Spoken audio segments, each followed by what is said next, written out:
Okay, now I haven't had a great deal of luck or experience with commercial patterns. So when I decided to make my own pattern for the binder, it really was trial and error. And now I have redrafted the binder. This that I've printed out here is 40 pages.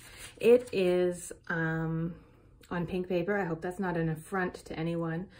It is all sizes drafted one on top of each other. So it's the amount of paper required for the largest size I've drafted. But if you download the US letter category or the A4 category on my website, then you will receive each size drafted individually, and you can choose your size and then just print out the number of pages required for your size.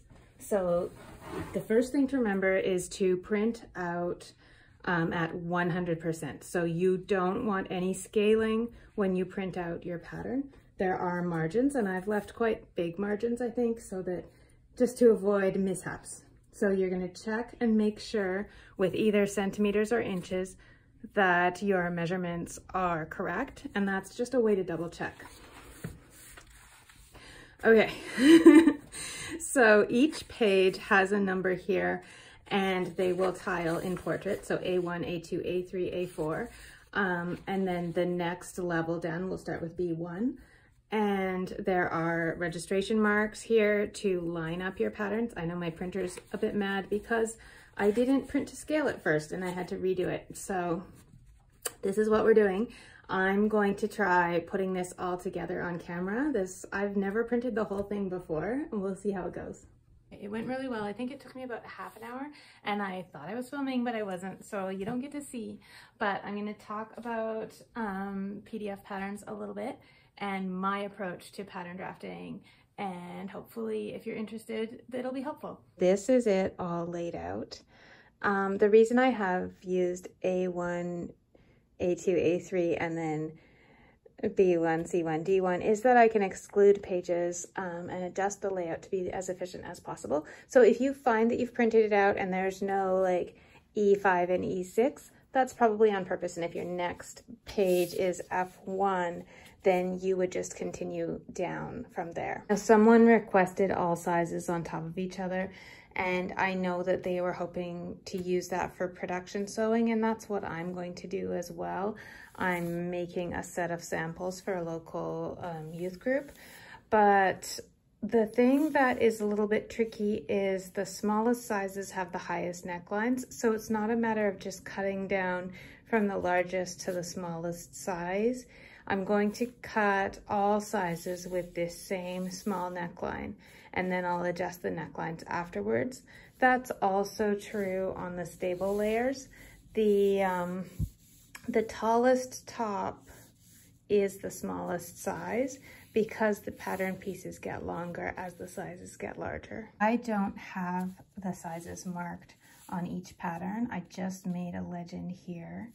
And so you'll have to choose your size and just get to know your pattern. But I think I'm surprised at how well these differentiate from each other to me. Now, if you are just wanting to print your size and make for yourself, I think that's a really good idea because you will have also the marks for the seam allowance and fold lines on your pattern. So this is really just for production sewing. What I'm going to do is on my own paper, have each of these pattern pieces drafted individually. So this is going to be a lot of tracing and cutting for me. So this is one individual pattern piece. This is the front underlay. You would have your size marked if you had just printed out the individual size, which fabrics you're cutting in, and the direction of the greatest stretch. Now, and this is not the grain line, this is the most stretch, because on different knit fabrics that will be different. This and this are the same link, and they are just a link tree where I can add in additional videos or information. Something else I thought I should note is that I have laid out these pieces all flat. So we're never cutting anything on the fold. That is because cutting on the fold will introduce a lot of variation into your sewing. And also, if you're cutting from a small amount of fabric, you want to be able to see your entire piece laid out and not flip half of the pattern over to judge the amount. I find it really handy to do things this way. I would rather always waste paper than fabric. So when I cut out these pieces of paper, I just trim the margin off one side of the paper. Rather than butting two pieces up against each other, I leave this one uncut and cut this side and lay it out on top.